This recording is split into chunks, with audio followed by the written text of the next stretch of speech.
jungle.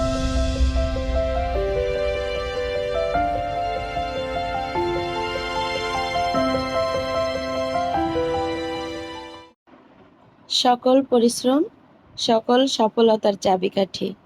ভিডিওটি দেশ এবং দেশের বাহিরে যে যেখান থেকে দেখছেন সবাইকে আসসালামু আলাইকুম।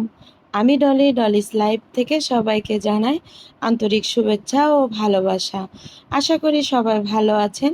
আলহামদুলিল্লাহ, আমার পরিবার নিয়ে আমি ভালো আছি। আমার এই ছোট পরিবারে আপনাদের সবাইকে স্বাগতম। আপু এবং ভাইয়া, আঙ্কেল, আন্টিরা যারাই আমার ভিডিওটি দেখতেছেন তাদেরকে বলবো প্লিজ একটা লাইক দিবেন। আপনাদের লাইক পারে আমার আরও 10 জনের কাছে ভিডিওটি পৌঁছে দিতে। আপনাদের সাপোর্ট ছাড়া আমি কখনো সফলতা অর্জন করতে পারবো না। এই যে আজকের ভিডিওটি আমি শুরু করেছি, আমি আমার যে মশলাগুলো এনেছে, মাসিক মশলাগুলো, বাদাম, এইগুলো আমি আজকে গুছিয়ে নেব আর আপনাদের সাথে গল্প করব। আশা করি আজকের ভিডিওটি আপনাদের কাছে ভালো লাগবে। এই যে আমি আমার চা, বাদাম, কাঠবাদাম, ঘি এগুলো নিয়ে এসেছে, আমি গুছিয়ে নিচ্ছি। এগুলো আনার সঙ্গে সঙ্গে আমার মেয়েরা তো খাওয়া শুরু করে দিয়েছে। আমি গুছাচ্ছি আর তার ভিতরে আমার মেয়েরা খাচ্ছে আর আমার গালে দিচ্ছে যে আম্মু তুমি খাও। ওই যে প্রথমে বললাম যে সকল পরিশ্রম সকল সফলতার চাবিকাঠি। আমি জীবনে অনেক কষ্ট করেছি, যে কথাগুলো আমি কখনো কারোর সঙ্গে বলতে পারি না। মনে হয় যে বলি, আবার নিজেকে গুটিয়ে নিই। যাই হোক, আজ পরিশ্রমের পরে আমি আলহামদুলিল্লাহ আমি অনেক ভালো আছি এখন। এক সময় আমার ঘরে আমি কালকে কি খাবো সেটা ছিল না, আর এখন আলহামদুলিল্লাহ আমি 10 জনকে খেতে দিতে পারি এমন খাবার আমার ঘরে এখন আছে। আল্লাহর কাছে সবসময় আমি বলি যে আল্লাহ তুমি আমাকে দাও, আর আমি যত গরিব দুঃখী আছে আমি সবাইকে দিব। আমার এই বাসায় কয়েকজন খালা আমার কাছে আসে, প্রত্যেক শুক্রবার আসে। তারা জানে যে আমি তাদেরকে কখনো ফিরাবো না। এসে আমাকে মা বলে যখন ডাক দেয় আমার কাছে খুব ভালো লাগে। ঘরে যাই থাকে, চাল না দিতে পারলে টাকা, টাকা না দিতে পারলে আলু, পেঁয়াজ, যে খাবারটা আমার ঘরে থাকে আমি সেই খাবারটাই তাদেরকে দিই। আমার সামনে যদি কোনো গরিব দুঃখী আসে তা কখনো আমি তাদেরকে ফিরাই না। আমার ঘরে যাই থাক আমি তাই দিই। আর আশেপাশে যারা জানে যে আমি দিই তারা সবাই আমার কাছে পাঠিয়ে দেয় যে মিমের আম্মুর কাছে যাও তাহলে তোমরা পাবা। আমি সবসময় চেষ্টা করি তাদের পাশে দাঁড়ানোর। আপনারা সবাই আমার জন্য দোয়া করবেন যেন আমি গরিব দুঃখের পাশে দাঁড়াতে পারি। আর এই যে মশলাগুলো গুছিয়ে নিচ্ছে, এই মশলাগুলো আমার 1 মাসের না, হয়তো আমার 6 মাসও চলে যাবে। আপনাদের ভাইয়া ইন্ডিয়ায় গেছিল, সেখান থেকে এই মশলাগুলো নিয়ে এসেছে।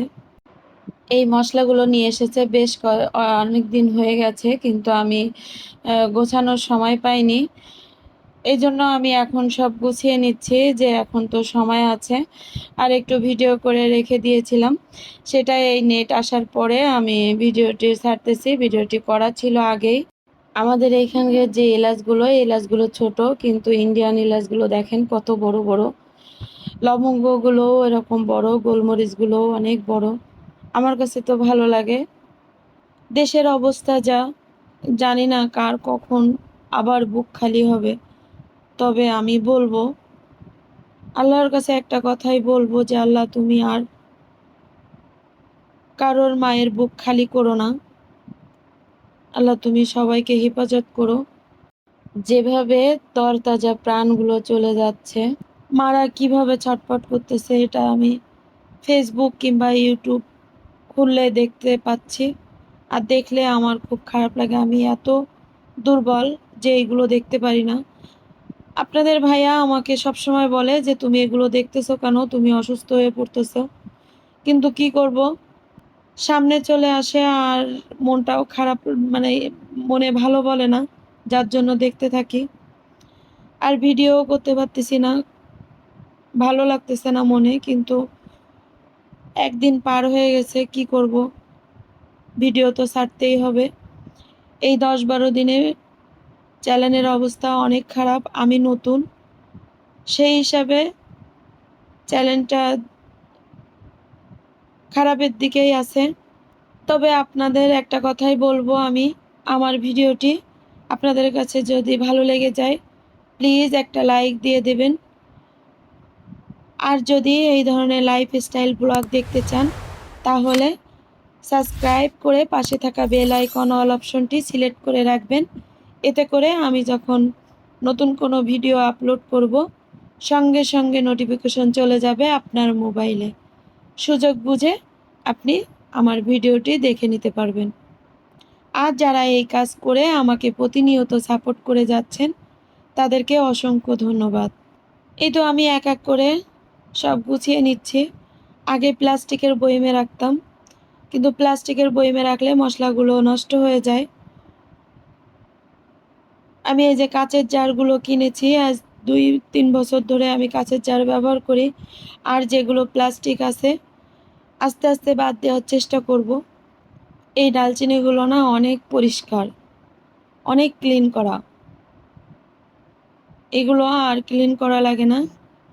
কিন্তু যখন রোদ হবে তখন আমি একটু রোদ্রে দেবো। শহরে তো রোদের খুব অভাব, রোদ তো দেখাই যায় না।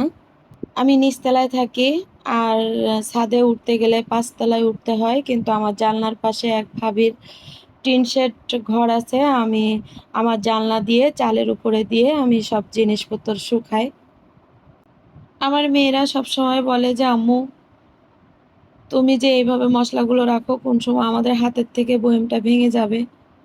কিন্তু তার জন্য আমি ছোট কৌটায় রাখি। আমার রান্নাঘরে যে মসলার জারগুলো আছে, ওই জারগুলোয় আমি অল্প অল্প করে রেখে দিই। এই যে তার যে কৌটাটায় আমি রাখি ওইটায় রেখে দিচ্ছি। আমি যে কি বলবো আর কি বলতেছি আমি নিজেও জানি না। আজকে মনটা আমার খুব খারাপ, মনটা ভালো নেই। এইজন্য আমার কথা বলতে একটু কষ্ট হচ্ছে। তবে আমার জন্য দোয়া করবেন সবাই। যে এই ইউটিউব আমার একটা শখের জায়গা। আমি শখ করে এই ইউটিউব চ্যানেলটা খুলেছি। আশা করি সবাই আমার সাপোর্ট করবেন, আমার পাশে থাকবেন। আপনাদের সাপোর্ট ছাড়া কখনো সামনের দিকে এগোনো আমার পক্ষে সম্ভব না। আপনারা আমাকে যদি সাপোর্ট করেন, ইনশাল্লাহ একদিন আমি আমার লক্ষ্যে পৌঁছতে পারবো। প্লিজ আপনারা একটা লাইক দিয়ে দিবেন। অনেকে আমার ভিডিও দেখেন কিন্তু লাইক দিতে ভুলে যান। আবার একটু দেখে আপনারা চলে যান। প্লিজ আপনারা ভিডিওটি কন্টিনিউ করবেন। আর আমার ভিডিওটি কেমন হয়েছে সে সম্পর্কে আপনারা আমাকে জানাতে পারেন। এই মসলাগুলো আমি আলাদা রেখে দিচ্ছি, যে এগুলো আর খুলবো না। খুললে দেখা যাচ্ছে নষ্ট হয়ে যেতে পারে। এটা প্যাকেট সহ থাকলে আমি পরবর্তীতে আমি যখন লাগবে তখন আমি নিতে পারবো। আমার এই ভিডিওতে যদি আমার কথায় কোথাও কোনো জায়গায় ভুল হয়ে থাকে, প্লিজ আমাকে ক্ষমা দৃষ্টিতে দেখবেন। আমাকে সাপোর্ট করবেন, আমার পাশে থাকবেন। আপনারা যদি আমাকে সাপোর্ট না করেন, তা কখনো সম্ভব না আমার সামনের দিকে এগিয়ে যাওয়া। আমার ভিডিও যদি খারাপ হয় সেটাও আপনারা আমাকে কমেন্টে জানাতে পারেন। আর যদি ভালো হয় সেটাও আমাকে জানাতে পারেন। আমি জানতে পারলে আমি বুঝতে পারবো যে আমার ভিডিওটি কেমন হচ্ছে। আসলে নিজের দোষ তো নিজে কখনো বোঝা যায় না। আরেকজন যদি দোষটা ধরে, সেক্ষেত্রে নিজের দোষটা বোঝা যায় যে আমি এটা দোষ করেছি। চেষ্টা করব প্রতিদিন ভিডিও দেওয়ার।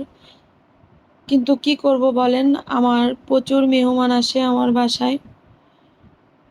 আমি ভিডিও করতে পারি না। আর ভিডিও করতে গেলে আমার কেমন লজ্জা লাগে। কথা বলতে গেলে আমি এমনি কথা বলি। কিন্তু এই ভিডিওতে যখন আমি ভয়েস দিতে যাই, তখন কেমন যেন আমার কথা আটকে যায়। জানি না এরকম কার, কার হয়? আর আমার ভিডিওটি কেমন হচ্ছে আপনারা যদি আমার ভিডিওতে কমেন্ট করেন, আমাকে জানান, তাহলে আমি বুঝতে পারবো যে আমার ভিডিও খারাপ হয় কি ভালো হয়। আমি পরবর্তীতে একটু ভালো করার চেষ্টা করব। কারণ আমি এটা জানি না, বুঝি না। আমার যে আপু ভাইয়ারা যারা ইউটিউব প্ল্যাটফর্মে আছেন, তারা আমার ভিডিও দেখেন এবং কমেন্ট করেন।